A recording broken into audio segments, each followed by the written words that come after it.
Good afternoon, everyone. Hello, I'm Bridget Baggett with Career Innovations. I want to first thank everyone for logging on today and taking your time to listen to a successful organizational culture workshop that we have.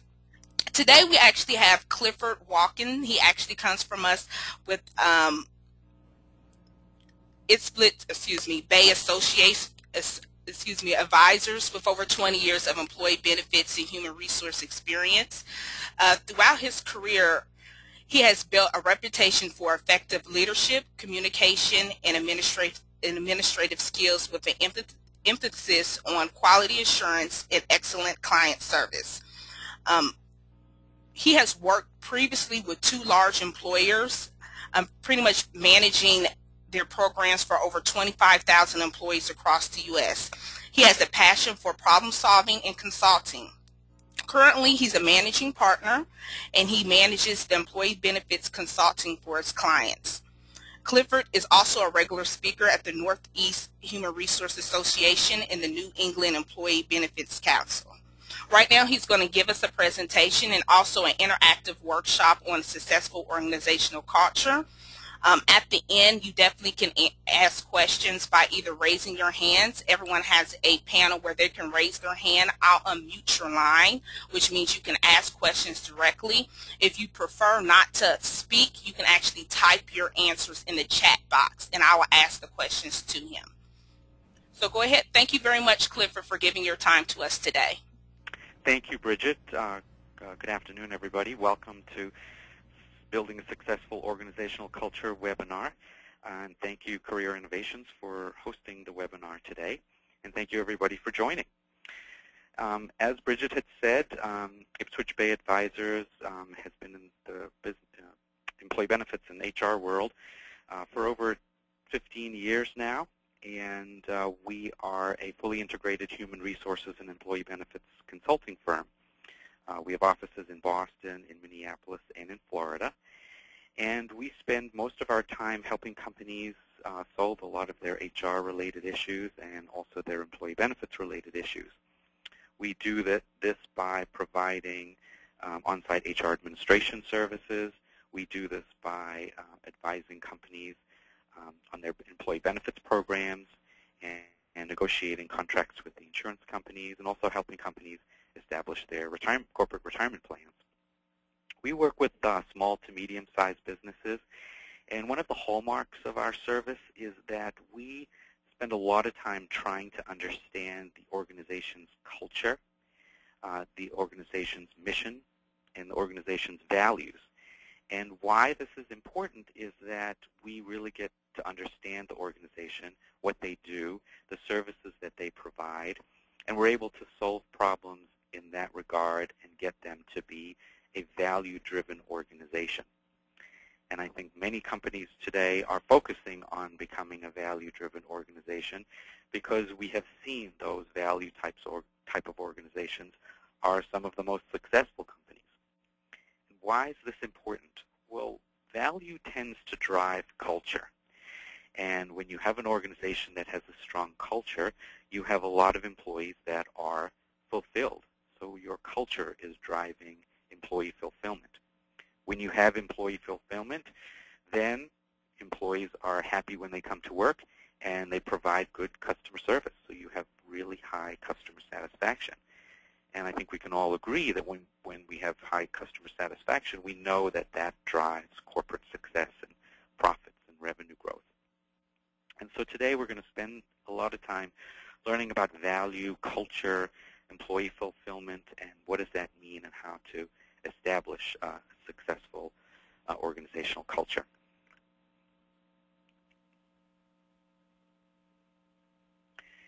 Before we talk about how organizations can establish their culture, we need to spend a little bit of time defining what culture really means. And so, of course, the easiest way to do that is to take a look at what Webster says. And the first definition they talk about is an integrated pattern of human knowledge, belief, and behavior that depends upon the capacity of learning and transmitting knowledge to succeeding generations. The key words here in this first definition is learning and transmitting knowledge. And I believe this is important because if you're trying to establish an organization that has a strong culture, or if an organization has an existing culture and you're trying to change that culture and move it forward, employees and managers and senior leaders need to have the capacity to learn. They need to have the capacity to want to change or transmit knowledge. And so when an organization takes on the responsibility of establishing a culture, understanding the employee's ability to learn or their capacity to learn or to change is going to be critical in the success of establishing a culture. Also, what's important is understanding the clues surrounding your culture that exists today. And there are a couple of different ways that you can figure out what these clues are. The first one, very simply, is to listen to your employees.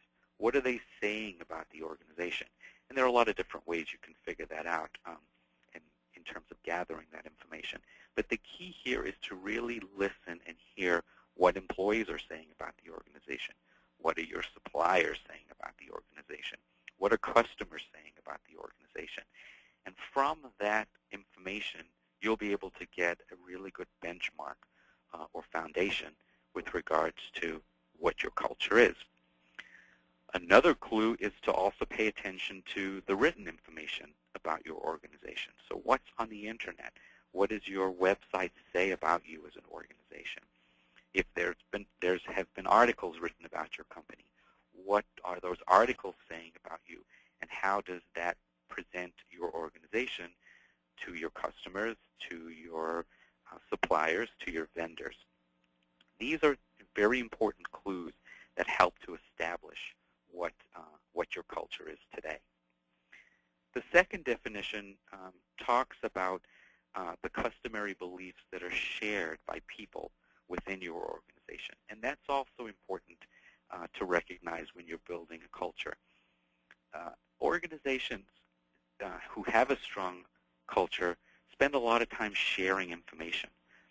They share their beliefs. They share information about how the organization works. Everybody generally is in the know. And that's a key component of defining culture. The third and fourth definitions of culture by Webster are important, and I think C is the most important. This is clearly a very concrete definition of what culture is to many organizations today. The set of shared attitudes, values, goals, and practices that characterize an institution or an organization. So when we look at culture and we understand its definition and how we as an organization need to operate with the culture, we want to make sure we pick the right people to build your corporate culture. And we can have a whole separate webinar on that, finding the right talent and making sure you're choosing the right talent the first time rather than having to replace it. But there is an art to finding the right people that you want to participate in your corporate culture, and then also finding the right people to help build your corporate culture. And that's a critical piece to having a strong organizational culture and have the capacity to move forward. These people that you pick for your organization are going to have clear set expectations of what the corporate culture is what you expect it to be, or how it's going to change in the future. And when you have these clear expectations, you want to make sure that employees are continuously developed within the organization. And the reason why this is very important is that employees who feel that they're developing within an organization, they're growing, they're taking on more responsibility, doesn't necessarily mean that they're now becoming a manager, but their jobs have enough depth or growth to have them, to provide for them a sense of continuously being developed. When they have this, they feel valued, and that's really important within an organization to establish a strong culture. These employees will provide very meaningful input to the organization in terms of how the culture is structured, and when you give them the opportunity to provide meaningful input, they feel much more attached to the organization. And here, these key components help provide for setting up a strong corporate culture.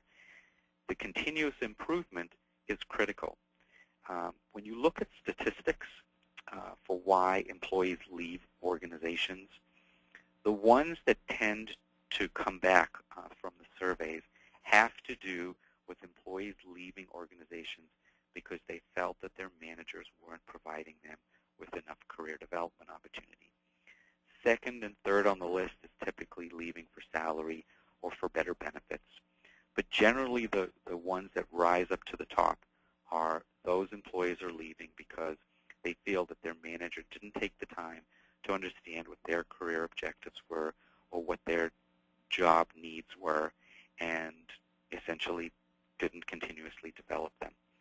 And so that's an important piece of a corporate culture to ensure that employees are feeling continuously developed. And this is where HR steps in and plays a very important role to ensure that there is a strong development or improvement program set up for the organization.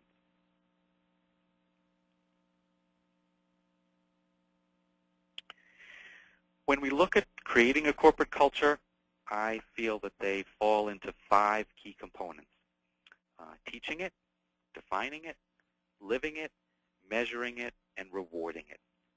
And when we read about the top 100 organizations that are the best places to work, they generally show up on those surveys. People ask, how did you build such a great group of people? Why is your organization so great at having such a great culture? What is your big secret? And the answer to that generally is that they don't have a secret. There's no special potion or special book that anybody could read or anything specific that those organizations can say, yeah, this is our key to creating a successful corporate culture. There really isn't a secret. And ultimately, it's what the leaders are doing, much more than what they're saying within the organization that makes the culture what it is. And as we go through this conversation today, you'll see that it's very important that the leaders provide the direction and the future for the culture of the organization. So let's jump into the first key component, teaching it. We all know that the more we teach, the likely it'll become a reality. And when I talk about teaching here, I'm not talking about taking a group of employees in a department and then putting them in a training room and teaching them about culture. I'm talking specifically about teaching moments every day that's occurring within the organization. And managers and supervisors really need to understand that when they see an employee acting in a way that isn't part of the corporate culture, they use it in a very constructive teaching moment to get the employee back on board. And here again is another opportunity for HR to step in to train the managers and the supervisors, one, to understand what the corporate culture is, and two, to teach them how to correctively move the organization in the right direction to achieve that corporate culture that you're looking for.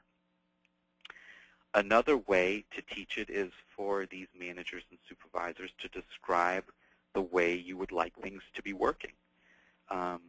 It's okay to say that this is the focus and the direction that we want our organization to be in. And by describing and telling stories about how the organization should be, really resonates with employees. They can really put their hands around a story and understand how that story impacted the person telling the story, and then ties back to them with regards to what that cultural shift needs to be. It's also important to talk about the way you envision the group working together. So it's not only just the leader or the president of the organization at the annual employee meeting saying, this is my vision for the company, this is where I think we need to go, and I'd like you, all the employees, to follow that direction and focus. This style or this communication needs to be transcended all the way down throughout the organization to the managers and the supervisors, so the supervisors are saying the same thing about how they envisioning their group working together, following what the leader has created for the organization. And lastly, another great way to teach corporate culture is to get your employees to try and understand what your customers are feeling and how they're feeling that customer experience. Now, obviously, it's a little bit easier if you're selling a product. It's not as easy if you're providing a service. And there are many, many types of organizations, but ultimately, if you think of all the people that you come into contact with outside of your organization as a customer and try to understand from their perspective what their interaction is like with you within your organization, it gives you another perspective, and it allows you to step back and see what is our corporate culture and what are people perceiving our corporate culture to be, and therefore you can teach it. Another way to integrate teaching the corporate culture is through the new hire orientation process. So if you have a program, a new hire orientation program within your organization, this is a great place to present the corporate culture and communicate what the vision is going to be, talk about how the corporate culture is going to work within the group that the employees are going to be working in. And then it also gives you an opportunity to talk about the culture that you want. And this also can be translated to an organization that's shifting their culture. So for the existing employees, you can take your existing employees through maybe a mini new hire orientation, but just on culture and the culture shift. And it's okay to teach the employees that you want change. We all know that change is difficult for a lot of people, but if the managers and the supervisors take a teaching approach to it, employees tend to be more responsive rather than it being dictated to them as to the organization changing its culture. Give you a little bit of an example here. Let's just say I'm the supervisor of a 4 or 5 person group, and 2 of the people tend to be coming into work late repeatedly. Maybe you put them on a performance improvement plan. Maybe it's worked. Maybe it hasn't. But the other people in the group may have made comments and feel that it's just unfair. A very simple way to use this as a teaching moment is to just say to the employees, we're working on a culture that's more timelier.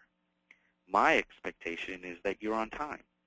I want you to lead this cultural change. So here you're giving the employees the power to make the change rather than punishing them for being late, which I'm not saying you shouldn't do as well. But here you're changing the way you're thinking or they're thinking about coming into work and what it means to them, and using it as a teaching moment. Again, culture is always about what's happening at the time. It's not just what we say that should be going on. And that's why I think if you can get the managers and the supervisors to recognize what you want the culture to be, and when employees are not or doing things to distract that cultural direction, then use it as a teaching moment. The second key component to creating a culture is to define it. We all know organizations need to have a clear understanding of who's leading the organization. It's very obvious if you have a standard structure, president, vice president, so on and so forth. But sometimes there are businesses where 2 partners start the organization, and then the organization grows and becomes successful, and the two of them are still leading the organization, and now you're 20, 30, 40, 50 employees, and it might be a little bit confusing as to who's really leading the organization. And that can create some problems with your corporate culture. And so my recommendation is to really spend some time and identify who's leading the organization. And the second person may have to take a step back in understanding where they are in the organizational structure, but that's critical for having and developing a successful corporate culture. So these two, all the decision makers need to have some sort of consensus about who's leading, and through this process, they're going to establish a vision statement or a mission statement. Sometimes it's the same thing, sometimes they're two different documents. But clearly, this statement is going to be the foundation of where the organization is going to be moving with regards to its culture. And what's critical about the vision statement is that it's written, and it's prominently displayed throughout the organization. Some companies print it up and have every employee put it next to their desk. They put it on a stand so everybody can read it periodically when they're working, or if you're working on a production floor, they're posted throughout the production floor, in the break room, in the cafeteria, bathrooms, wherever.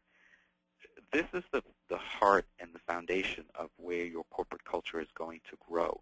And if you want to continuously teach employees about it, then it needs to be around for people to see on a regular basis. And the more it's documented and the more people see it, that helps you provide your roadmap with regards to where your corporate culture is moving.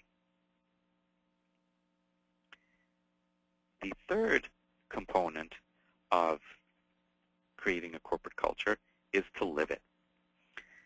Culture is very, very little about what we say. It's all about what we do and how we act.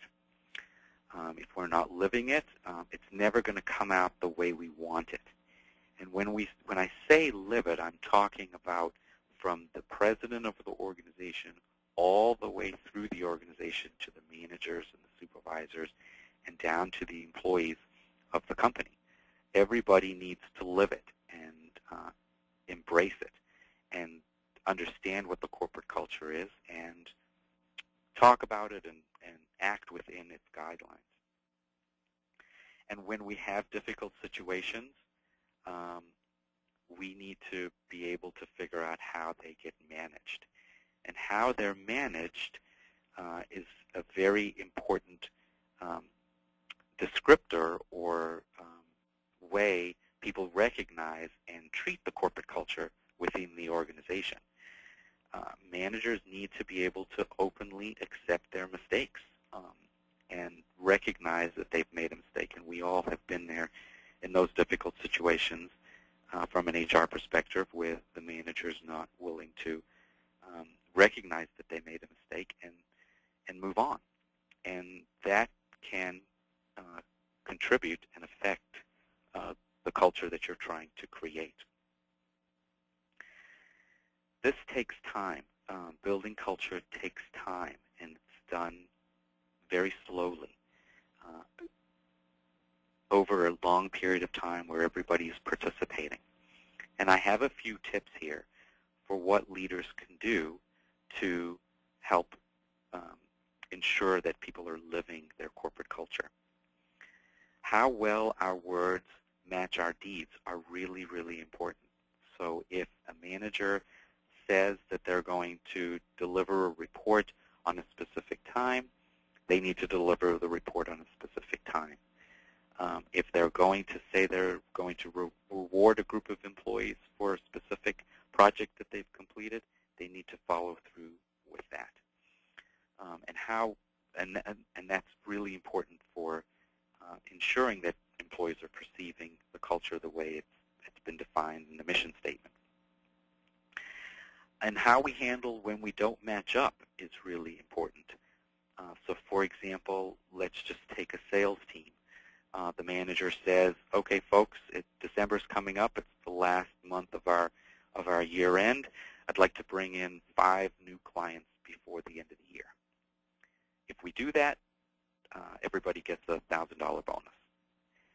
Now, December 31st rolls around, and you only have 4 new clients that come in. In a lot of situations, the manager just moves on. And so now, okay, we're on to January, and our new sales goal for January or our new quarter is XYZ. And the manager doesn't pay any attention to what happened when we didn't match up. And sometimes they don't want to address it. They don't want to look back. They want to just look forward. What's important is that there needs to be a discussion about how they didn't match up and why they didn't match up, and move forward rather than just ignoring it. Because if you do just ignore it, the employees just feel as though they worked really hard. We still got 4 new clients. We just didn't get our 5. There needs to be some recognition for all of that hard work. Another key piece that's important to living corporate culture is that the values when managers are living these values, we want to make sure they're really living them versus paying lip service to them. So when I talk about lip service, I'm talking about an example of companies who say they promote from within the organization, but then end up only hiring people from the outside. The employees are left with an uncomfortable feeling where we have this policy or this corporate culture where we hire from within, but lately the company has been hiring from outside. How does that make me feel? And this is an example of where the company would be paying lip service to this value and this culture, this part of the culture, and it should be addressed. Another piece that's important is who we hire and who we fire. Most recently, I worked with one of my clients with regards to a key executive in the organization that was with the organization for 2 years, and they were a difficult employee. And the company took a long time to finally let the person go. You see that situation occur in an organization, and what the organization may not recognize is that continuing to have that type of employee within your organization affects your culture. Employees tend to wonder, what's management doing about this difficult employee, and why isn't anything being addressed? And so that can have a negative impact on your culture as you move forward. Who we reward and who we don't in the organization is very important, and making sure that employees who do a very good job are recognized for that. The types of systems we put in place also affect your culture. So if a manager decides to choose a computer system for the product that they're building, and it turns out to be the wrong system, that also affects the culture and reflects poorly on the organization. And so how we handle failure as we're living through this corporate culture is very important. Measuring your success of your corporate culture is critical. If you're taking all the time and the effort to put in a program and everybody's on the bandwagon to make it be successful and either change your culture or establish a really strong corporate culture, measuring it is very important. Results-oriented organizations are those that are able to measure these types of successes. Everybody needs to take responsibility for building the culture, and everybody comes reasonably close to living it.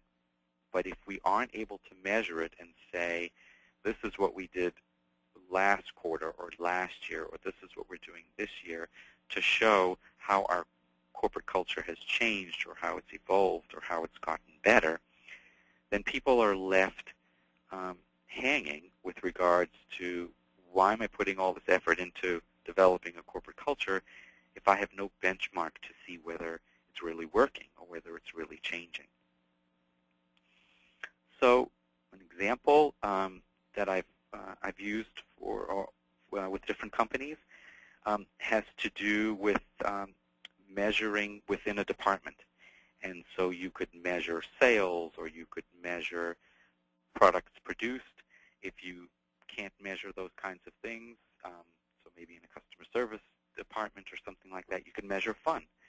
And a simple way to do that is you rate the fun every day and record it and give people an opportunity to see what the fun, I call it the fun quotient, what's your fun quotient this week or last month.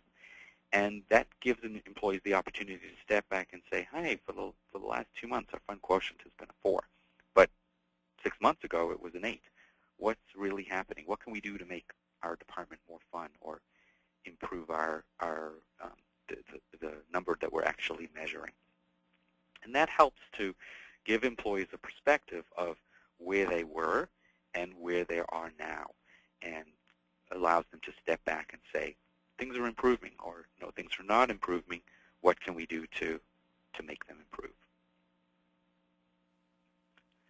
Lastly, we want to reward employees in our culture, and especially when we're developing a corporate culture or the organization's in a very high growth mode. There are a variety of ways that you can use to reward individuals, and it's not always about money. It's about recognition. And for a lot of people, yes, they would like the extra dollars in their paycheck, or maybe they're just happy with a $25, $50, $100 gift certificate. Sometimes the non-financial rewards also go very far. So nominating employees for completing an exam, or receiving a big contract, or establishing a new process within the organization to do something. When people start to see that, oh, Joe got that award for doing that, even though the award is really small,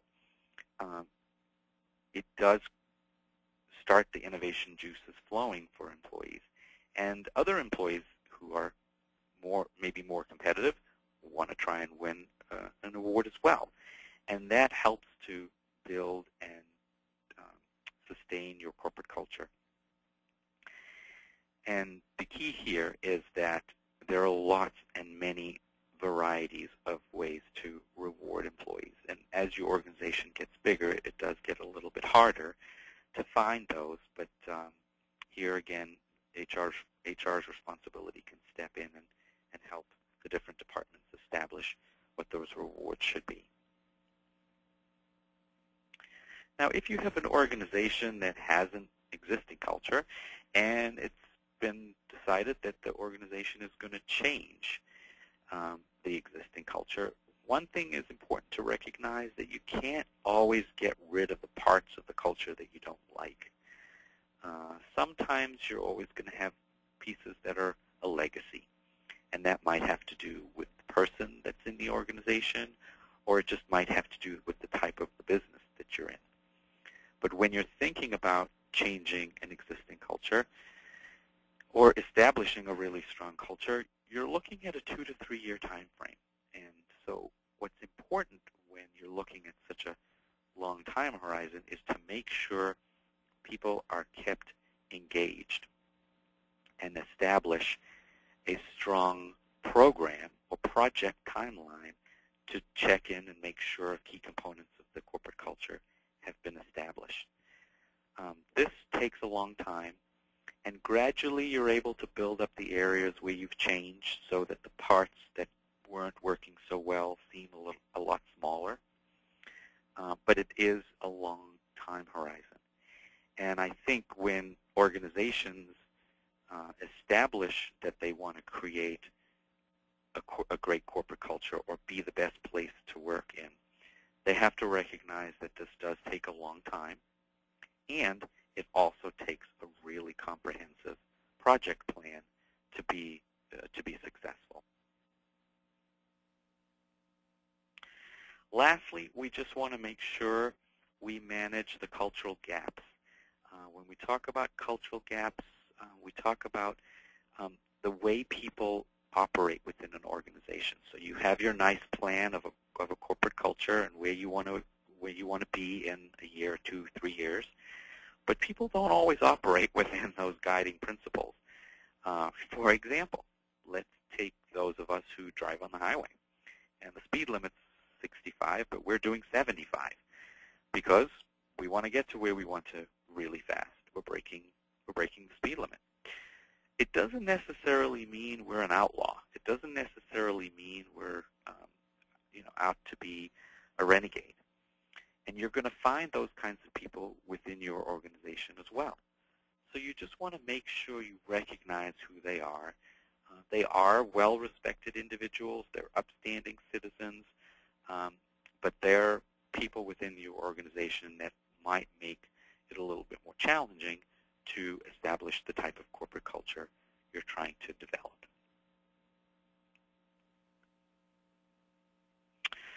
So thank you all for participating in the webinar today. If you'd like to join the conversation, you can at our website, The Best Bottom Line at ipswichfinancial.com. We have lots of great articles that are posted there. And if anybody would like to talk to me directly, you can feel free to give me a telephone call at the office or email me directly. Thank you again.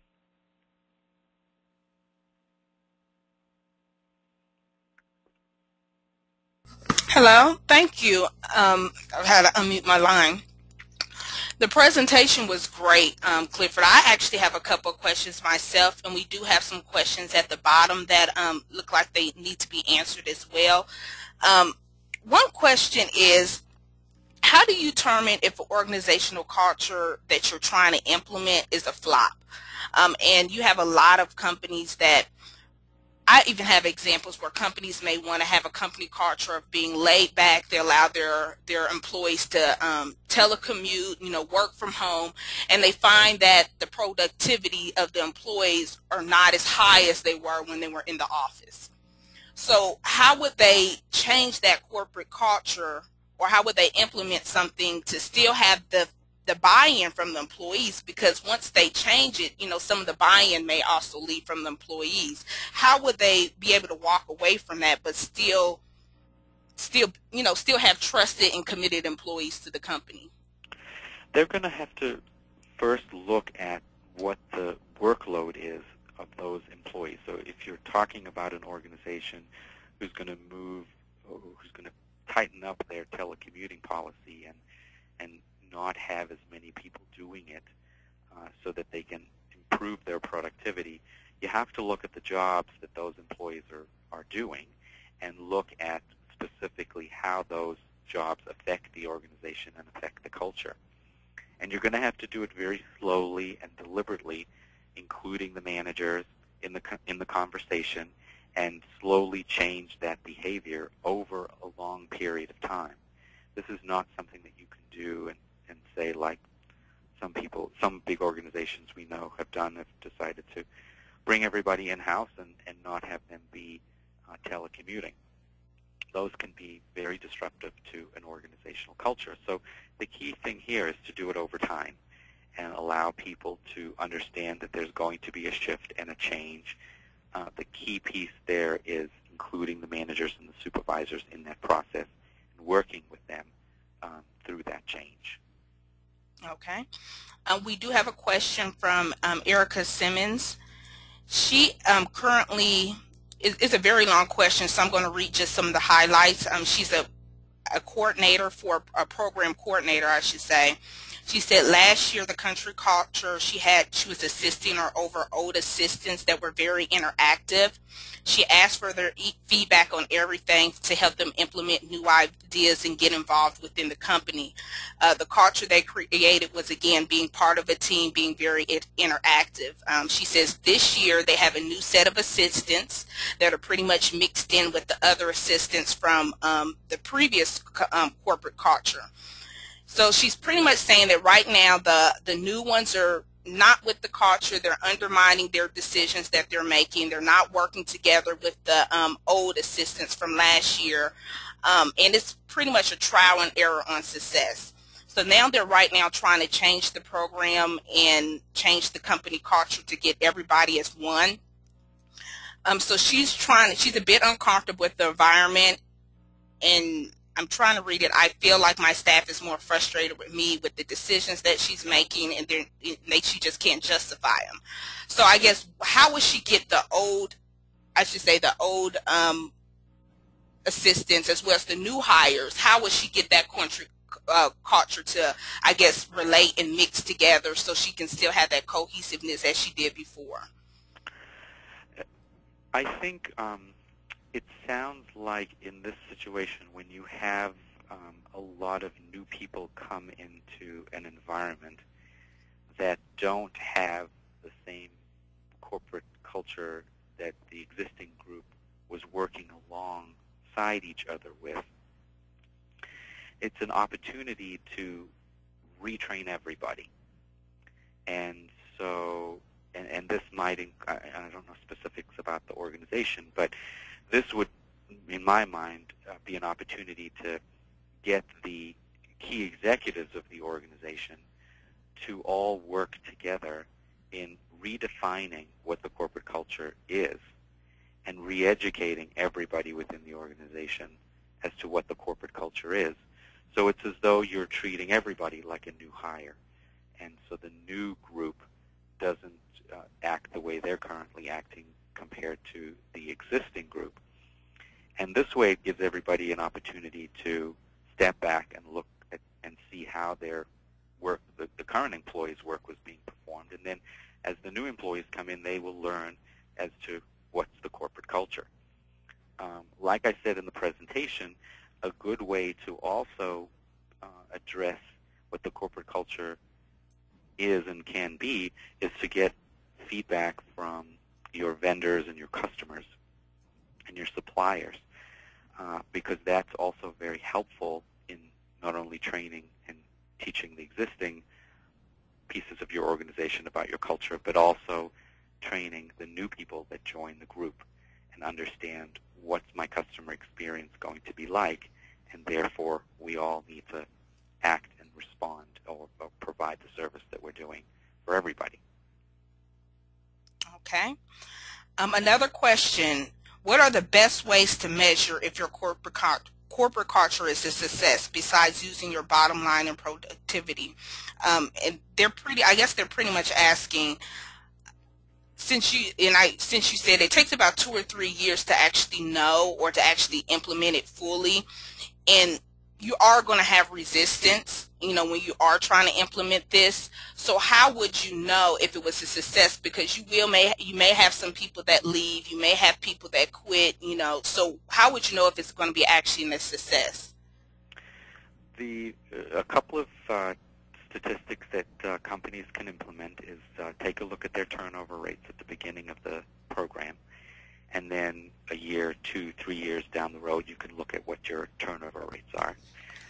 You can do a survey at the beginning before the program gets implemented. You set up a series of questions, and you ask your employees, and you ask your customers, and your suppliers, and your vendors the same series of questions, and then you ask them those same questions a year or 2 years and 3 years out, and you're able to measure those results. From the business perspective, another way to measure whether your corporate culture is a success is, a lot of times corporate culture is tied to either implementing a new product, buying a new division, growing the business strategically. And so at that point in time, when you're ready to roll out the new corporate culture, you can say, we're a $15 million company, and by 3 years from now, we're going to be a $20 million company. And through the process, you can measure to see where your revenue projections, or where your revenue goals are, and achieving those goals. And you can tie that to the changes that you're making in behavior and within your corporate culture. And so there you can essentially create a dashboard, so to speak, so a one-page dashboard, and present it to the board of directors or the senior management at the beginning every year or every half of the year throughout this program. And even though you're showing financial statistics about the organization, you're also tying in HR-related statistics like turnover and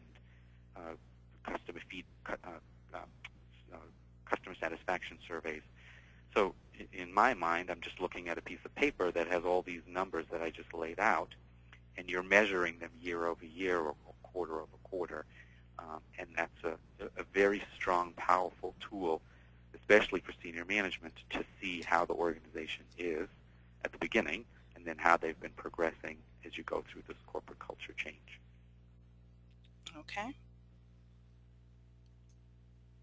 Alrighty, if there are any more questions, again, you can type them at the bottom, or you can raise your hand and I can unmute your line and you can ask the question directly.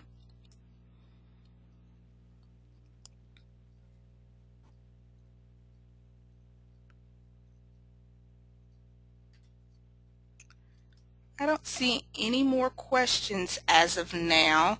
I'll give everyone a couple more seconds.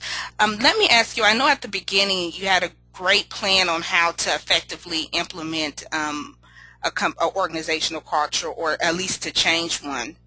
If you don't have one that currently exists right now, it kind of gets created on its own if you don't have one.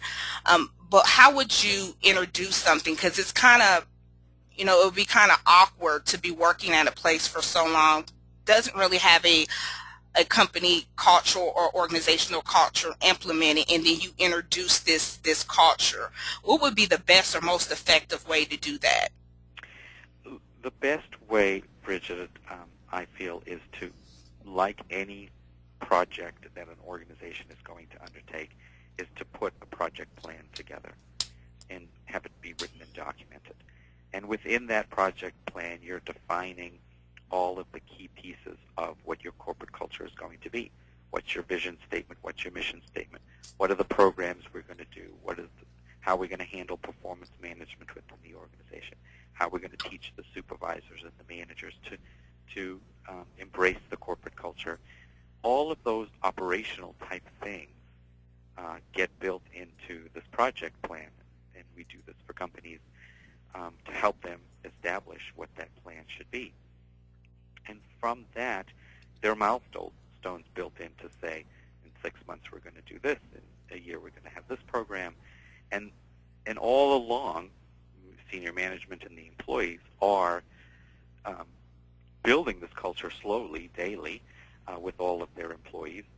And then you have these milestones to check in to see how you're doing with the project plan. Okay. Well, I don't have any questions down at the bottom. I don't see anyone that raised their hand. We look like we're about 10 minutes before time. Is there any other comments or any other suggestions that you would like to offer our attendees, Clifford? No. Thank you very much for participating. This is always a very exciting topic. Everybody wants to build an organization with a great corporate culture. And I think the three most important things is that the leaders do much more than what they say. So they have to do. Your senior management and your managers have to really do the corporate culture, not so much talk about it. And then the secondly is defining the culture, like we talked about in our project plan. What do we want the culture to look like? And then lastly, by living it and reevaluating it all the time and measuring it is the best way to ensure that it's going to be successful. Okay, well, definitely. This program is being recorded, so all the attendees as well as the absentees will receive a copy of the recording. Clifford will be speaking with our next webinar that we'll be having November 5th. It's called Beyond Compensation Basics. You can actually visit his site directly, or you can visit our site, www.career-innovate.com, to sign up for that one if you haven't already done so. When you leave the webinar, a survey will be prompted. You will actually pop up on your screen. Please take the survey. It's only 8 to 10 questions. This will give Clifford some great feedback on how he did. You can also offer new topics that you'll like either Clifford or I to cover. So definitely take the survey. today, and definitely visit his website. Reach out to him directly if he can meet any of your HR or benefit needs. I really appreciate your time, Clifford. Thank you. Thank you, Bridget. Thank you. Everyone have a great day. Bye-bye.